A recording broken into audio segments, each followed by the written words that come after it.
အဲ့တော့ဒီကနေ့ဘာပြောခြင်းလဲဆိုတော့ဦးဇင်းတို့တွေဟာအကောင်းမြင်စိတ်ကိုမွေးမြူရဘာမွေးမြူရမလဲဟာတပည့်တော်တို့မှာမကောင်းမြင်စိတ်ကြီးရှိနေလို့လားဖေဟာမဟုတ်ဘူးလူသားရဲ့လို့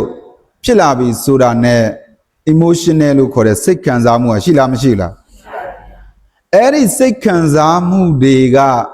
ဘယ်ဘက်ကိုသွားလဲဆိုရင်အကောင်းမြင်စိတ်ကနည်းပြီးတော့မကောင်းမြင်စိတ်ကဒါပါတော့အမိုးကြီးဈေးထဲမှာလမ်းလေကောင်မှာကြွက်ပုတ်တကောင်တွေ့တယ်ဆိုတော့ကြွက်သေးတကောင်မော်လေအကြွက်သေးကိုနွေကြွက်သေးရနန်းစောဟာလားမြင်တာနဲ့ဘာပြောမလဲဂိုင်းဘယ်လိုပြောကြမလဲနားလိုက်တာဟဲတွေ့တဲ့လူကမကောက်ဘူးဒီလိုမပြောဘူးလားနင်တို့တွေဒီတိုင်းထားသလားဒါပေမဲ့ကိုကရောလှုပ်သလားကိုလည်းမလှုပ်အဲ့ဒါမကောင်းမြင်စိတ်လို့ခေါ်တယ်ဘာစိတ်လဲမကောင်းမြင်စိတ်တဲ့အဲ့ဒါဖြစ်စဉ်တစ်ခုကိုစပြီးတော့အာယုံကလက်ခံလိုက်တာနဲ့ emotion ဆိုတဲ့စိတ်ခံစားမှုကဘာကိုလာလဲဆိုအဲ့ကမကောင်းမြင်စိတ်မကောင်းမြင်ဝါဒထွက်လာနော်ဘာဝါဒလဲမကောင်းမြင်ဝါဒထွက်လာတယ်နော် pessimism လို့ခေါ်တယ်မကောင်းမြင်ဝါဒ negative view ပေါ့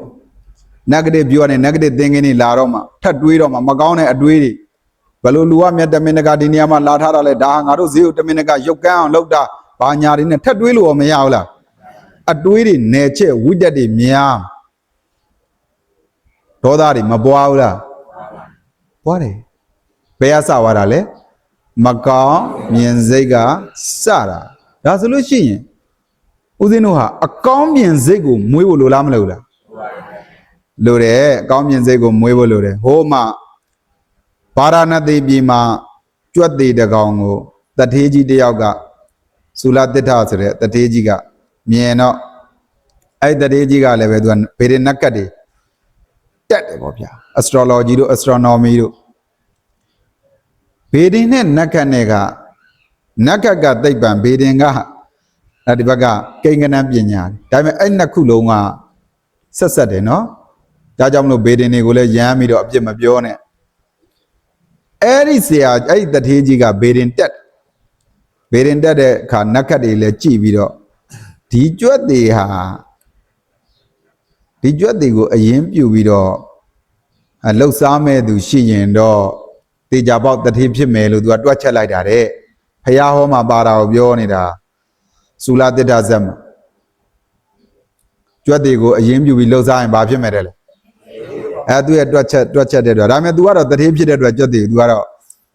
မကောက်ဘူးပေါ့ဒါပေမဲ့ तू ကအဲ့လိုပြောသွားတယ်တထေးကြီးကြွက်တွေရက်နန်းစော်နေတာပဲဆိုတဲ့အမြင်ရှိလားမရှိဘူး तू ကသူ့ပညာနဲ့ तू တွက်ချက်လိုက်အဲ့ဒါကိုကြားသွားတဲ့လူလင်တယောက်ကအကြွက်တွေကိုကောက်ပြီးတော့ तू လည်းပဲကြွက်တွေကိုကောက်ပြီးတာနဲ့အသိဉာဏ်နဲ့ဘာလို့ဟာကြွက်တွေဘာလို့ရတယ်လဲအရင်မစင်းစားဘူးလားကြွက်ကိုဘာစားလဲကြောင်အားစားတော့ကြောင်စားသွားရောင်းတော့ပတ်စံမရဘူးလားပတ်စံနည်းနည်းရရတဲ့နည်းနည်းပတ်စံလေးနဲ့ဘာလုပ်လဲဆိုတဲ့အခါကျတော့အဲ့မှာထညက်ကဲတို့ဟွာတို့ရေလေးတို့နည်းနည်းပါးဝယ်ပြီးတော့ပန်းတယ်တွေလာတဲ့အခါပန်းတယ်တွေကိုထညက်ကဲလေးနည်းနည်းပေးလိုက်ရေလေးတစ်ခွက်လောက်တိုက်လိုက်နဲ့အဲ့ဒါပန်းတယ်တွေကိုအဲ့လိုလုပ်တော့ပန်းတယ်တွေကလည်းသူ့မြစ်တာလက်ဆောင်ပန်းလေးတွေပြီးွား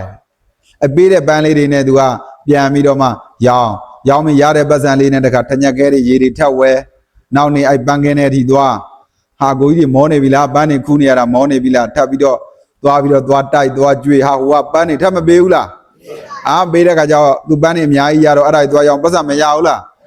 ရပြန်ရောအရင်ကတည်းကပတ်စံတွေအများကြီးဖြစ်လာပြီဖြစ်လာတဲ့အဲ့ဒီပတ်စံတွေနဲ့တခါဘရင်ဥယျာဉ်ထဲမှာလည်းပဲစီပင်ဝန်တန်းရှိတာပေါ့လေစီပင်ဝန်တန်းမိုးသက်လေပြင်းတိုက်တာတော့တကိုင်းနေကြိုးကြနေတော့သူကဒီတိုင်းမဲ့ထားတဲ့အခါကျတော့စီပင်ဝန်တန်းပတ်စံလေးနည်းနည်းသွားပေးပြီးတော့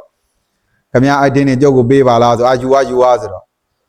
ဘာလို့လဲဆိုခလေးတွေကစားနေတဲ့နေရာသွားပြီးတော့ထညက်ကဲလေးနဲ့မုတ်ရေလေးသွားတိုက်ပြီးသားတို့လားငါထင်းနေဝိုင်းတယ်ပေးဆိုတော့ကလေးနဲ့ဝိုင်းတယ်ခုတ်တက်ပြီးပုံလိုက်တော့ထ ချင်းဆိုင်ကြီးမဖြစ်သွားဘူးလားအဲ့ကနေပြီးတော့ပဲနောက်ဆုံးတော့တစ်စင်းနဲ့ထားပါတော့မြင်းကုံသေးတွေဘာတွေညာတွေလေကုံသေးတွေနဲ့တွေ့ပြီးနောက်ဆုံးမှတတိဖြစ်သွားတယ်ဘာကိုအရင်ပြုလိုက်တာအဲ့ဒီကြွက်သေးကိုအရင်ပြုတာဒါဆိုတော့အဲ့ဒီကြွက်သေးကိုမြင်လိုက်တဲ့အမြင်ကြွက်သေးကတော့ကြွက်သေးပဲအမြင်ပေါ်မှာမကွဲပါဘူးလားအဲ့ဒါပဲတခါတလေမှအစိုးပေါ်ကနေပြီးတော့အခွင့်အရေးကိုယူတတ်ကြတယ်ဘယ်ပေါ်ကနေလဲ opportunity လို့ခေါ်တဲ့အခွင့်အရေးပေါ့အဲ့ဒီအရာကိုကိုကမြင်အောင်ကြည့်တတ်ကအကောင်းမြင်ပါလို့ပြောရင်ဗာမြင်ကြတယ်အကောင်းမြင်ပါလို့ပြောလို့ချင်းဥမာထားပါတော့ဒီမှာအခုဆိုလို့ချင်းဟာငါတို့ကသီလပေးနေတာဒီမှာတချင်းနေအကျယ်ကြီးဖွင့်နေတယ်နော်အဲ့ဒါကြီးကိုကအစိုးသွားမြင်မယ်သူ့ကိုအပြစ်သွားပြောမယ်ဆိုရင်အဲ့ဒါမှန်လားမှားလားမှားတယ်ဒါဆို तू ကဟာသူ့ကိုအပြစ်မပြောဘဲနဲ့ तू ကतू ကလူကောင်းမှလူတော်ပါလို့ဒီလိုပြောရင်ရောမှန်လားမှားလားမှားတယ်တဲ့အဲ့ဒါလည်းမိစ္ဆာဒိဋ္ဌိပဲတဲ့ဟာအဲ့ဒါဆိုလို့ရှိရင်တို့ကအကောင်းမြင်စိတ်ဆိုတာဘာကိုပြောတာလဲလို့ပြန်ပြီးတော့စဉ်းစားအောင်လားမစဉ်းစားအောင်လားစဉ်းစားရမယ်အကောင်းမြင်စိတ်ဆိုတာကသူတစ်ပါးလုံနေတဲ့လုံရဲ့သူ့ရဲ့အပေါ်မှာဒီလူကကောင်းတယ်မကောင်းဘူးလို့ကိုကနေသွားပြီးတော့ဆုံးဖြတ်နေရမှာမဟုတ်ဘူးအပြစ်သွားပြောနေရမှာမဟုတ်ဘူးတဲ့မကောင်းတာကိုမကောင်းမှန်းတော့သိဖို့လိုလားမလို့လားမကောင်းတာကိုမကောင်းမှန်းသိပါမယ်ကောင်းတာကိုလည်းကောင်းမှန်းသိရမယ်အဲ့ဒါကယထာဘုဒ္ဓဉာဏ်တဲ့ဘာဉာဏ်လဲအဲ့ဒါဒီလူမကောင်းတာလုံနေတယ်ဆိုလို့ရှိရင်အဲ့ဒီမကောင်းတာကြီးကိုကသွားပြီးတော့ပြောနေမယ်ဆိုရင်အဲ့ဒီမကောင်းမှုမှာကိုပါရောပြီးတော့ပါမသွားဘူးလားအစိတ်အတောက်ဖြစ်တယ်ဘာဖြစ်သွားလဲအစိတ်အတောက်ဖြစ်တယ်တဲ့အဲ့ဒါအစိတ်အတောက်မဖြစ်စေနဲ့တဲ့အစိတ်အတောက်ဖြစ်သွားမှာဆိုလို့အကောင်းမြင်ဝါဒကိုယူပါလို့ပြောတာ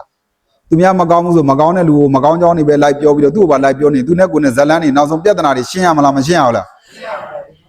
ဒေါသဆိုတာတွေပါလာမယ်လောဘဆိုတာတွေပါလာမယ်မောဟဆိုတာတွေပါလာမလားမပါလာဘူးလားပါလာမယ်နော်အဲ့တော့ဒါဆိုဘယ်လိုလုပ်ရမှာလဲဖေဟာကောင်းတာကိုလည်းကောင်းမှန်သိအောင်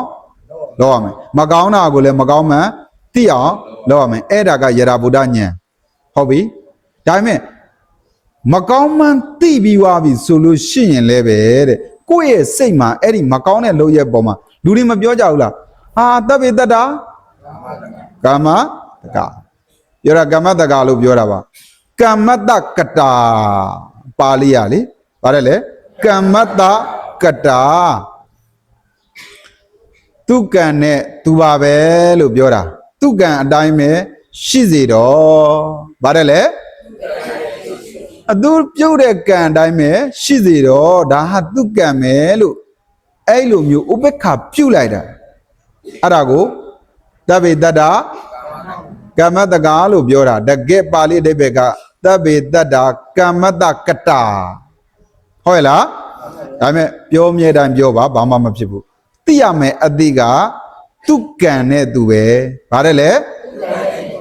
သူမကောင်းတာလုပ်ရင်သူပဲအဲ့အကျိုးကျေးဇူးရမှာလားမရဘူးလားရမှာအေးသူကောင်းတာလုပ်ရင်လည်းပဲသူပဲအဲ့အကျိုးကျေးဇူးရမှာလားမရဘူးလားရမှာအဲ့တော့ကိုကလိုက်ပြီးတော့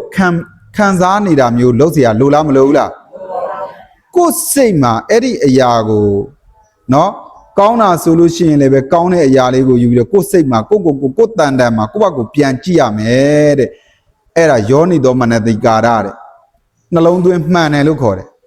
ဘာမှန်တယ်လို့ခေါ်လဲမကောင်းမှုဆိုလေအဲ့ဒီမကောင်းတဲ့အရာတွေပေါ်ကနေပြီးတော့ကောင်းချက်ကိုကယူနိုင်ရမယ်တဲ့ခုနတော့ကြွက်သေးကြီးမကောင်းဘူးလေပုတ်စော်နန်တယ်ဒါပေမဲ့ကောင်းချက်တွေကိုရှာလိုက်တော့သူ့တို့ကောင်းလားမကောင်းလားကောင်းသွားတယ်ဟုတ်ရဲ့လားအဲ့ဒါကြောင့်မလို့အစိုးတွေကနေပြီးတော့လည်းပဲအခွင့်အရေးကောင်းတွေကိုယူတတ်ရင်ရလားမရဘူးလားအဲ့တော့တို့အများစုကပါလဲဆိုတဲ့အခါကျတော့နော်ကောင်းခြင်းမကောင်းခြင်းတွေကိုကိုယ်တန်တန်မှာပဲပြုပြင်ယူမယ်လို့စိတ်ကူးမထားပဲနဲ့သူတစ်ပါးအပေါ်မှာမိခိုနေတာဒီပန်းတက်သူတစ်ပါးအပေါ်မှာမိခိုနေတာအဲ့ဒီလိုသူတစ်ပါးပေါ်မှာမိခိုနေတဲ့၍ဘယ်တော့မှလွတ်လပ်တဲ့ငြိမ်းချမ်းတဲ့စိတ်ဖြစ်မှာမဟုတ်ဘူးတဲ့မိခိုတဲ့ဆိုတဲ့ကိုက လွတ်လပ်ပါမလားငြိမ်းချမ်းပါမလားမိကိုနေရပြီဆိုတဲ့ဟိုကကိုမိထားတဲ့အရာကြီးပြိုကျသွားပြီဆိုကိုဘယ်လိုလုပ်ငြိမ်းချမ်းနိုင်မလဲဟုတ်ရဲ့လားဒါကြောင့် independent ဖြစ်ကြမယ်တခြားတစ်ပါးသောသူတွေရဲ့အပေါ်မှာမိခိုမှုရှိအောင်လားမရှိအောင်လားမရှိအောင်ကောင်းခြင်းဆိုးခြင်းဆိုတာကိုသူတစ်ပါးအပေါ်မှာသွားပြီးတော့မပုံနာနဲ့သူက law speaker အတန်အကျယ်ကြီးဖွင့်နေလို့ငါအိတ်လို့မရဘူးဟုတ်လားသူကဘောက်အကျယ်ကြီးဖွင့်နေလို့ငါတရားဟောလို့မရဘူးအဲ့ဒါဆိုကိုကသူ့ကိုသွားပြီးတော့မှီခိုသွားပြီဘာလို့သွားပြီလဲသူပြင်မေးမှကိုရတော့မယ်လို့မဖြစ်သွားဘူးလားဟုတ်ရဲ့လားအဲ့လိုဖြစ်သွားတာ तू ပြောင်းလဲပြီးမှကိုကအစဉ်ပြေမဲ့သဘောကြီးမဖြစ်သွားဘူးလားအဲ့လိုဖြစ်သွားတယ်အဲ့လိုမမီခိုရဘူးတဲ့ဒါဆိုရင်ဘယ်ရမလဲယောနိတော့မနတိကာတာတဲ့နှလုံးသွင်းမှန်မှန်လေးပဲကိုစိတ်ထားမှန်မှန်လေးနဲ့ပဲကိုဟာကိုအာယုံလေးရှုပြီးတော့နေလိုက်ပါတဲ့ဟုတ်ရဲ့လားအဲ့ဒီအာယုံတွေကနေအဲ့ဒီကနေအတိတရားတွေအခွင့်အရေးတွေ opportunity လို့ခေါ်တဲ့အခွင့်အရေးတွေရအောင်ယူမယ်ဆိုလဲရနိုင်ပါသေးတယ်တဲ့ဟုတ်ရဲ့လားမီးတွေခဏခဏပြတ်တော့တို့တွေမပျော်ရဘူးလားမီးပြတ်တဲ့အခါ EPC ကိုကြီးပဲတို့အပြစ်တွေပြောနေမယ်ဆိုလို့ရှိရင်အဲ့အပြစ်ပြောလို့ရောအဲ့ဒီမီးတွေကပြန်လာရဲ့လားလာပါဘူးဘာအကြောင်းနဲ့ဘယ်လိုပြတ်နေတယ်မသိဘူးအဲ့သူတို့ပေါ်မှာတို့ရဲ့ခံစားမှုတွေကမိတီနေတယ်သူတို့လှုပ်ပေးမှတို့ကပျော်ရွှင်ရမယ်ဆိုရင်တို့ဟာရှုံးလားမရှုံးလားရှုံးတာပေါ့အဲ့တော့အဲ့ဒီကနေတို့ကအခွင့်အရေးတွေဖောက်ထွက်ဟုတ်လားဘာလို့ရမလဲမီးပြတ်တတ်တယ်ဆိုတို့ကဘာတွေဆိုလာမီးတို့ဘာတို့ရအောင်စီစဉ်နာတာမျိုးတို့မီးကြောက်ကလေးဝယ်ပြီးတော့နောက်ဆုံးမီးမရှိတဲ့ဘဝမှာနေတတ်အောင်လို့ကိုလေ့ကျင့်တာဖို့လိုလားမလိုလား